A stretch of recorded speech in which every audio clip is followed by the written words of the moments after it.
आमलकी एकादशी व्रत कथा।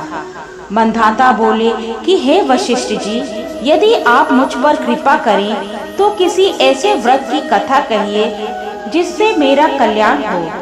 महर्षि वशिष्ठ बोले कि हे राजन, सब व्रतों से उत्तम और अंत में मोक्ष देने वाले आमलकी एकादशी के व्रत का मैं वर्णन करता हूँ। यह एकादशी फाल्गुन माह के शुक्ल पक्ष में होती है। इस व्रत के करने से समस्त पाप नष्ट हो जाते हैं। इस व्रत का फल 1000 गोदान के फल के बराबर होता है। अब मैं आपसे एक पौराणिक कथा कहता हूँ, आप ध्यान पूर्वक सुनिए।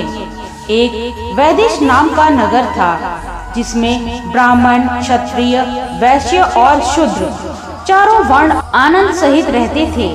उस नगर में सदैव वेद ध्वनि गूंजा करती थी तथा पापी, दुराचारी तथा नास्तिक उस नगर में कोई नहीं था। उस नगर में चैत्ररथ नाम का चंद्रवंशी राजा राज्य करता था। वह अत्यंत विद्वान तथा धर्मी था।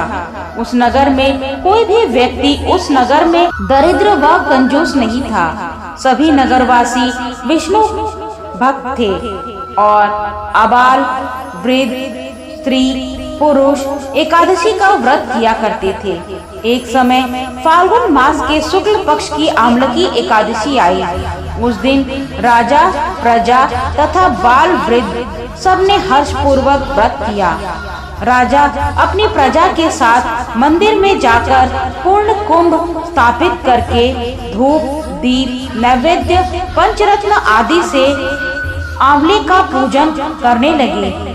इस प्रकार स्तुति करने लगे, हे धात्री, तुम ब्रह्म स्वरूप हो, तुम ब्रह्मा जी द्वारा उत्पन्न हुए हो और समस्त पापों का नाश करने वाले हो।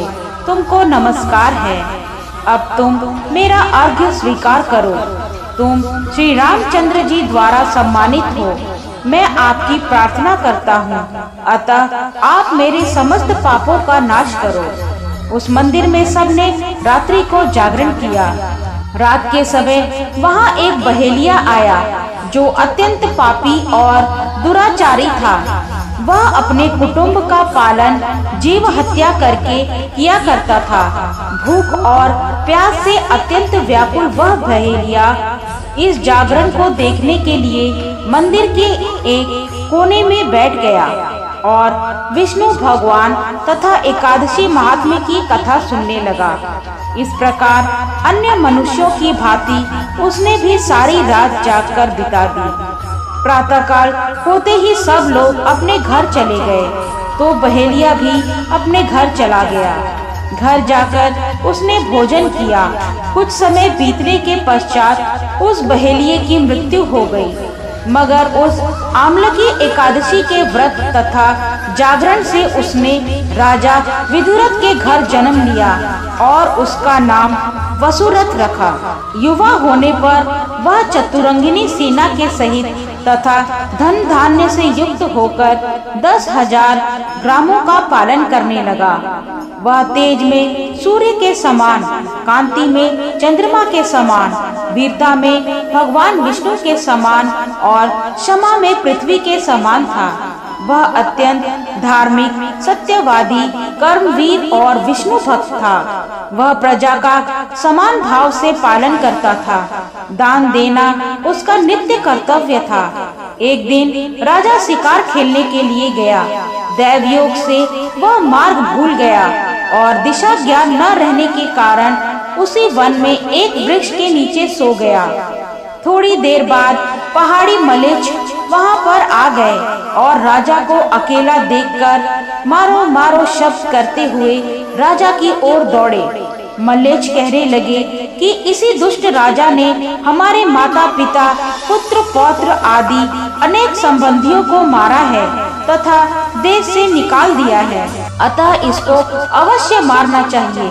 ऐसा कहकर वे मलेच्छ उस राजा को मारने दौड़े और अनेक प्रकार के अस्त्र शस्त्र उसके ऊपर फेंके। वे सब अस्त्र शस्त्र राजा के शरीर पर गिरते ही नष्ट हो जाते और उनका वार पुष्प के समान प्रतीत होता।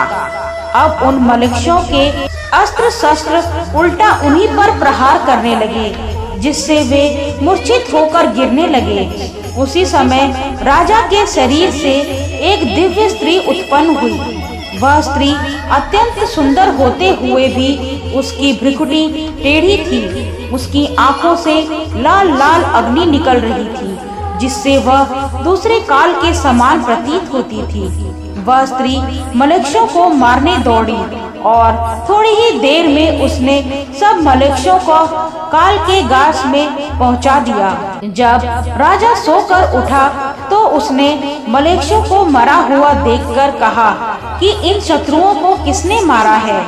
इस वन में मेरा कौन हितैषी रहता है? वह ऐसा विचार कर ही रहा था, आकाशवाणी हुई, हे राजा, इस संसार में विष्णु भगवान के अतिरिक्त कौन तेरी सहायता कर सकता है? इस आकाशवाणी को सुनकर राजा अपने राज्य में आ गया और सुख पूर्वक राज्य करने लगा। महर्षि वशिष्ठ बोले कि हे राजन, यह आमलकी एकादशी के व्रत का प्रभाव था। जो मनुष्य इस आमलकी एकादशी का व्रत करते हैं, वे प्रत्येक कार्य में सफल होते हैं और अंत में विष्णु लोक को जाते हैं। जय श्री हरि विष्णु।